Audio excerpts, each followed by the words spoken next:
Existe um peso que muita gente carrega no silêncio. Um peso que não tem nome na certidão de nascimento, mas que acompanha cada passo, cada decisão, cada vez que a gente fecha os olhos antes de dormir. Talvez você conheça esse peso. Talvez ele tenha morado na sua infância ou na de alguém que você ama. E até hoje ele apareça em forma de dúvida, de vergonha, de uma pergunta que não cala. Será que eu fiz alguma coisa para isso acontecer comigo? Se essa pergunta já passou pela sua cabeça, eu preciso que você fique comigo até o fim, porque essa história é sobre você também, sobre o que acontece quando a gente descobre que a culpa nunca foi nossa. Antes da gente entrar nessa história, eu queria te pedir uma coisa simples, mas importante. Se você sente que o que eu vou contar aqui pode ajudar alguém, deixa o seu like. Se inscreve no canal também. Não é por número, é porque cada vez que você faz isso, o algoritmo entende que essa conversa precisa chegar em mais uma pessoa que está sozinha no quarto, com o mesmo nó na garganta, achando que não tem saída. A sua curtida é a mão que a gente estende para quem ainda não teve coragem de pedir ajuda. E a sua inscrição é o jeito de dizer que histórias reais importam, que dor compartilhada perde um pouco da força. Respira fundo comigo agora. Porque a história que eu vou te contar começa num lugar comum, numa rua como a sua, numa casa com um portão azul descascado, com cheiro de café às 6 da manhã e com uma menina que aprendeu cedo a andar na ponta dos pés para não fazer barulho. E o que vai acontecer nos próximos minutos pode mexer com você, pode abrir uma gaveta que você trancou faz tempo. Mas fica. Porque no final dessa travessia tem uma verdade que liberta, e eu não quero que você perca isso por medo do caminho. O nome dela era Lívia, mas na escola chamavam de Lily. Tinha 9 anos quando tudo começou a mudar. Embora ela só fosse entender isso muito tempo depois. Lily era aquela criança que reparava nas coisas. Reparava quando a mãe chegava cansada do trabalho, e mesmo assim arrumava a marmita do dia seguinte. Reparava quando o irmão mais novo chorava, e ninguém percebia que era sono, não era birra. Reparava no jeito que o tio Henrique olhava. Henrique era irmão da mãe, tinha 42, trabalhava com entregas e toda sexta aparecia para o almoço. Ele trazia pão doce, trazia piada pronta, trazia aquele abraço que demorava 1 segundo a mais do que deveria. No começo, Lily achava que era só jeito dele. Adulto tem umas manias, ela pensava. E criança, quando não sabe nomear, inventa uma explicação que caiba no peito sem doer. Henrique dizia que Lili era esperta, que era diferente das outras meninas, que guardava segredo. E um dia pediu para ela guardar um. Você já teve que guardar um segredo que pesava mais que você? Um segredo que não era seu, mas que colaram na sua boca como se fosse? Pois é, o primeiro segredo veio numa tarde de chuva. A mãe tinha saído para resolver um problema no banco, o irmão dormia no quarto, e a televisão da sala passava desenho. Henrique sentou no sofá, chamou Lili para perto, disse que ia mostrar um jogo. Só que não era jogo, era um toque. Foi rápido, foi confuso, e quando terminou ele sorriu e falou que, se ela contasse, a mãe ia ficar muito triste. Ia dizer que Lili estava inventando, que criança inventa coisa, e que se a mãe ficasse triste, a culpa seria dela, da Lili. Você percebe o que aconteceu ali? Ele não só fez o que fez, ele plantou uma semente. A semente da culpa. E culpa, quando plantada na infância, cresce junto com a gente. Cresce no jeito de sentar, no jeito de vestir, no jeito de desconfiar de todo elogio. Lili não contou. Não porque não doeu, mas porque a dor veio embrulhada em medo. E medo em criança tem gosto de silêncio. Os dias seguiram. A escola, o dever de casa, o recreio. Por fora, Lili continuava sendo a menina que ajudava ainda a professora a apagar o quadro. Por dentro começou a construir muros. Passou a tomar banho de porta aberta porque porta fechada dava pânico. Passou a odiar sexta-feira, porque sexta tinha cheiro de pão doce. Passou a achar que tinha algo errado com ela, porque se não tivesse, por que ele escolheria ela? E se fosse com você, aos 9 anos, com quem você falaria? A mãe trabalhava em 2 empregos. O pai tinha ido embora quando ela tinha 3. A avó dizia que roupa curta chama coisa ruim. A professora falava de corpo humano, mas nunca falava de segredo ruim. Então Lili fez o que muitas fazem. Guardou. E guardar dói. Guardar vai enferrujando a infância. Aos 11, Lili já tinha aprendido a ler o clima da casa. Sabia quando Henrique ia almoçar pelo jeito que a mãe comprava refrigerante. Sabia quando ele ia pedir para ela buscar algo no quarto pelo jeito que ele coçava a barba. E cada vez que acontecia, vinha a mesma frase depois: "Isso fica entre nós, senão sua mãe sofre, e a culpa é sua." Ele repetia como quem ensina tabuada. E ela, sem querer, decorou. Aos 13, Lili deixou de se olhar no espelho. O corpo estava mudando e, na cabeça dela, o corpo era o problema. Se ela fosse invisível, talvez ele parasse. Então começou a usar moletom mesmo no calor. Começou a andar curvada, começou a responder atravessado em casa para ver se criava uma casca. A mãe achou que era adolescência. A escola achou que era rebeldia. Ninguém achou que era socorro. Você já tentou pedir ajuda sem usar palavra? Já tentou gritar com o comportamento porque a boca não deixava sair o som? Pois é. Um dia, na aula de ciências, a professora passou um vídeo sobre consentimento. Falou que criança nunca tem culpa. Nunca, em nenhum caso, de nada que um adulto faça. Falou que abusador costuma usar chantagem, presente, ameaça e, principalmente, a culpa. Lili sentiu o estômago embrulhar. Era como se alguém tivesse lido o caderno secreto dela em voz alta. Naquele dia, ela voltou para casa e escreveu num papel: "A culpa não é minha." Escreveu pequeno, dobrou em 4, enfiou na meia. Mas naquela noite, Henrique foi jantar lá. E quando ele disse boa noite no corredor, com aquele sorriso, ela rasgou o papel. Porque a semente já era árvore. E árvore a gente não arranca com a mão. Aos 15, Lili teve a primeira crise de pânico. Foi no ônibus, voltando do curso. O moço do banco de trás encostou a perna sem querer e ela travou. Faltou ar, o mundo ficou longe. E quando desceu do ônibus, chorou por 2 horas numa praça. Chegou em casa e a mãe perguntou o que foi. Ela disse que era prova, que era pressão. Mentir tinha virado idioma. Aos 16, começou a namorar. O menino era gente boa, chamava Lucas, tinha paciência. Mas toda vez que ele tentava segurar a mão dela com mais firmeza, ela lembrava do sofá, da chuva, do pão doce e soltava. Lucas perguntava se fez algo errado. Ela dizia que não, que o problema era ela. De novo, a culpa. Sempre a culpa, como endereço fixo. E se fosse com você, quantas vezes você ia se sabotar antes de entender que não começou em você? A virada não veio com fogos. Veio num domingo. A mãe de Lili passou mal. Foi parar no hospital com crise de vesícula. Tinha que operar. Quem se ofereceu para ficar com Lili e o irmão naquela semana? Henrique. A mãe do leito agradeceu. Disse que irmão é para essas horas. Lili sentiu o chão abrir. Tinha 17 anos. Mas naquela hora voltou a ter 9. Na primeira noite, ela trancou o quarto. Na segunda, ele bateu na porta dizendo que queria conversar, que ela estava estranha, que ele sentia que ela tinha raiva dele. E aí ele soltou a frase que sempre usava como chave: "Se acontecer alguma coisa com sua mãe por sua causa, você vai aguentar?" Foi aí que algo estalou. Não foi coragem, foi cansaço. Cansaço de carregar um crime que não era dela. Lily levantou, abriu a porta, olhou no olho dele e disse: "Não." Só isso. "Não." Ele riu, disse que ela estava nervosa. Ela repetiu: "Não." E trancou a porta de novo. Naquela noite ela não dormiu. Mas escreveu. Escreveu tudo. Escreveu a chuva, o sofá, o pão doce, as cestas, o moletom no calor, o pânico no ônibus, o Lucas. Escreveu a frase da professora de ciências. Escreveu em letra grande: "A responsabilidade é de quem abusa, sempre." E embaixo, eu era criança.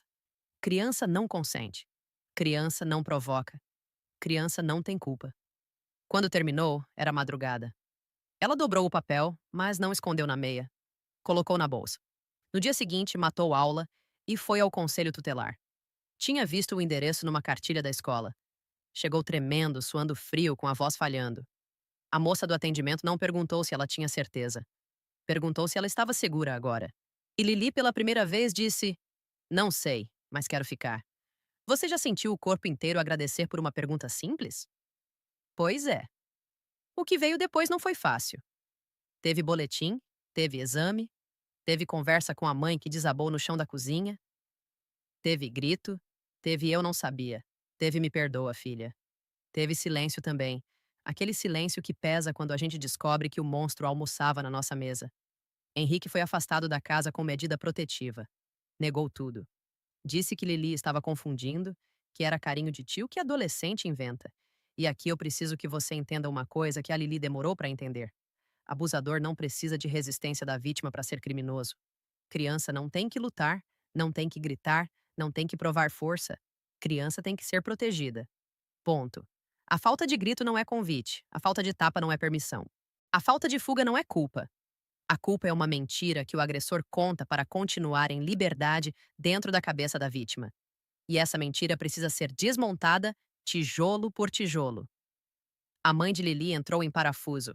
Se culpou por trabalhar demais, por não ver, por confiar no irmão. A avó disse que era melhor não espalhar, que ia sujar o nome da família.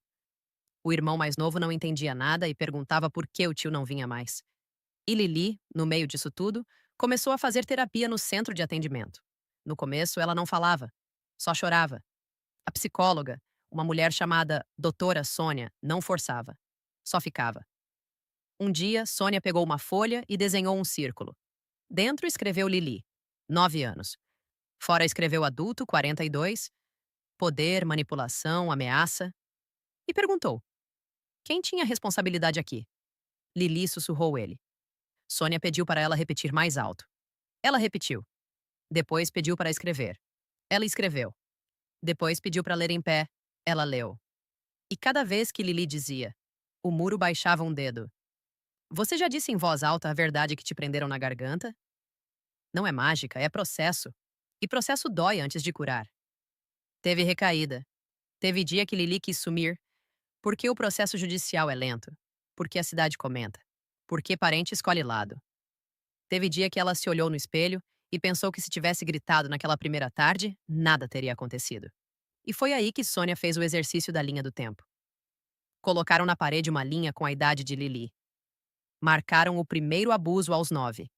E Sônia perguntou: quantos anos tem uma criança de 9? Lili disse 9. Sônia perguntou: uma criança de 9 tem força para enfrentar um adulto? Lili disse não. Sônia perguntou: uma criança de 9 entende sexo, poder, chantagem? Lili disse não. Sônia então pegou um marcador vermelho e escreveu em cima do 9, sem culpa. Depois foi para os 10, 11, 12 até 17. Em cada idade, a mesma pergunta, a mesma resposta, o mesmo marcador, sem culpa.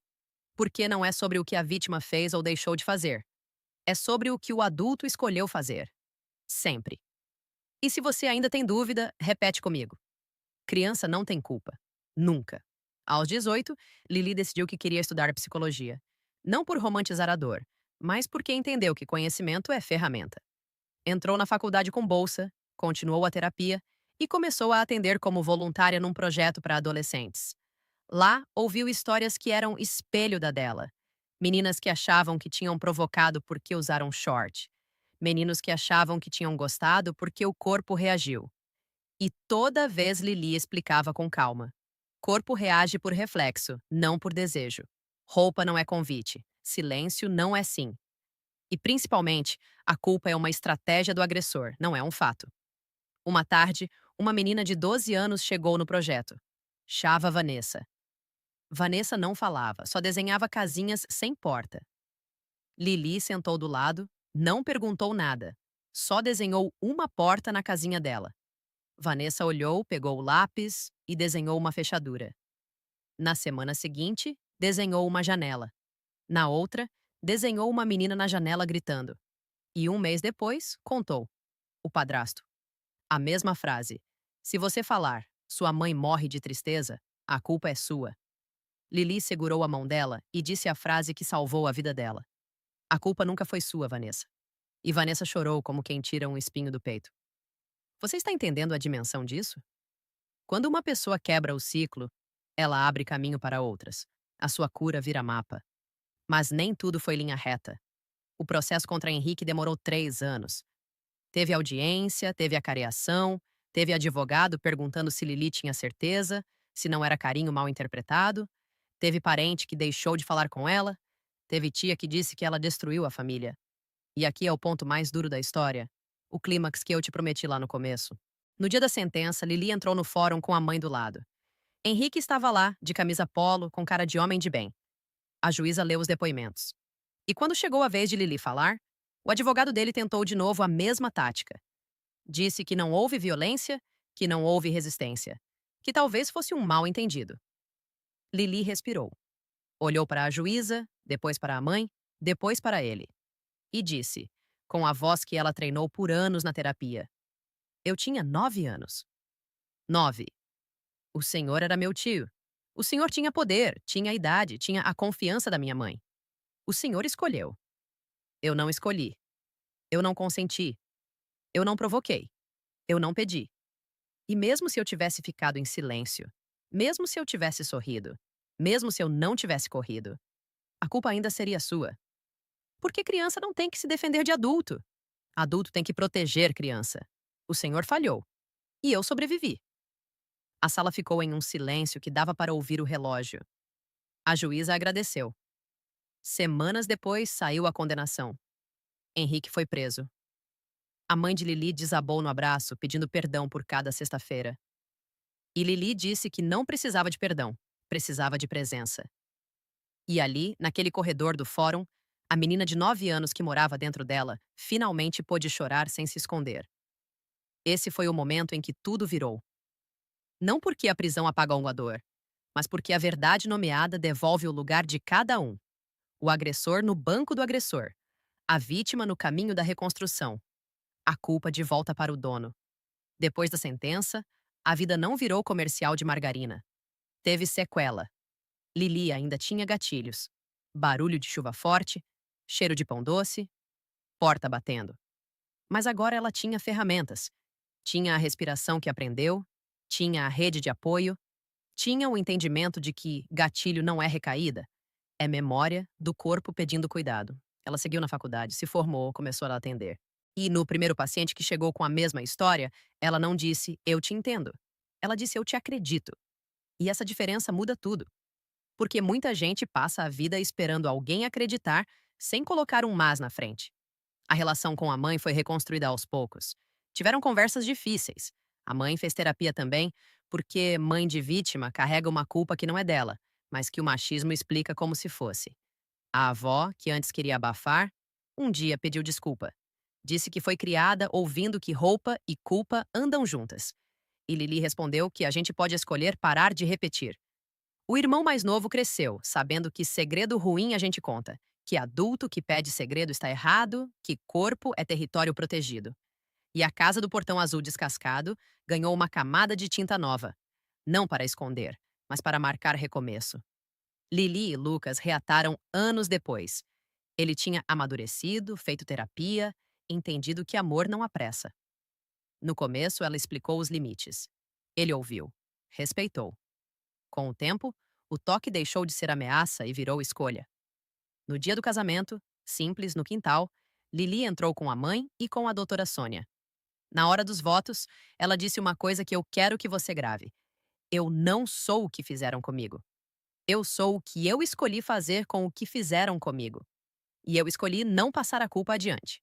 Escolhi curar, escolhi falar, escolhi viver. Você tem esse direito também. A transformação de Lili não foi virar uma pessoa sem cicatriz. Foi aprender a olhar para a cicatriz e lembrar que ela é prova de que o corte fechou. Ela aprendeu que culpa é como uma conta que alguém tenta te cobrar sem você ter comprado nada. E que a gente pode devolver a fatura. Aprendeu que criança não tem que ser forte, tem que ser criança. Que resistência não é requisito para a inocência. Que o silêncio da vítima não inocenta o agressor, só revela o tamanho do medo que ele plantou. E que superar o trauma não é esquecer. É tirar o poder que o trauma tem de dirigir a sua vida. Hoje, Lili dá palestra em escolas. Começa sempre do mesmo jeito. Eu tinha 9 anos. E quando ela fala isso, uma menina no fundo da sala solta o lápis. Um menino desvia o olhar. Uma professora engole seco. Porque a dor, quando nomeada, encontra as outras dores e diz você não está sozinho. E quando ela termina, sempre tem alguém que espera para conversar no corredor. Sempre tem um eu também. E cada eu também é uma porta que se abre. E agora eu quero falar com você que chegou até aqui. Se alguma parte dessa história tocou numa memória sua, respira. Você não está quebrado. Você está respondendo a algo que não deveria ter acontecido. E não, você não tinha que ter gritado, não tinha que ter corrido, não tinha que ter sido forte. Você só tinha que ter sido protegido. E se não foi, a falha não é sua. A conta não é sua. A culpa não é sua. Repete isso até o corpo acreditar. E se for preciso, busca ajuda. Conselho tutelar, delegacia especializada, CVV 188, psicólogo, serviço social. Falar é difícil, eu sei. Mas segredo protege o agressor, nunca a vítima. E você merece ser protegido agora, mesmo que não tenha sido antes. A vida depois do trauma existe. Não é uma vida sem lembrança, é uma vida com significado. É a vida em que você escolhe que a última palavra sobre quem você é não vai ser a do abuso. Vai ser a da sua coragem de ficar, de tratar, de falar, de viver. É a vida em que você entende que a sua história pode ser abrigo para outras histórias. E que quando a gente devolve a culpa para o dono, a gente recupera o dono de si. Se essa história mexeu com você, comenta aqui embaixo o que você sentiu. Se você já passou por algo parecido, divide se quiser, no seu tempo. Se conhece alguém que precisa ouvir isso, compartilha. Me conta de onde você está assistindo, de que cidade, de que bairro. Eu quero saber quem está do outro lado, porque nada do que a gente viveu precisa ser vivido sozinho. E quando a gente se encontra na dor, a gente se fortalece na cura. Fica comigo, porque ainda tem muita história que precisa ser contada e muita culpa que precisa ser desconstruída. Você não está só, e a sua vida, a partir de agora, pode ser sobre liberdade.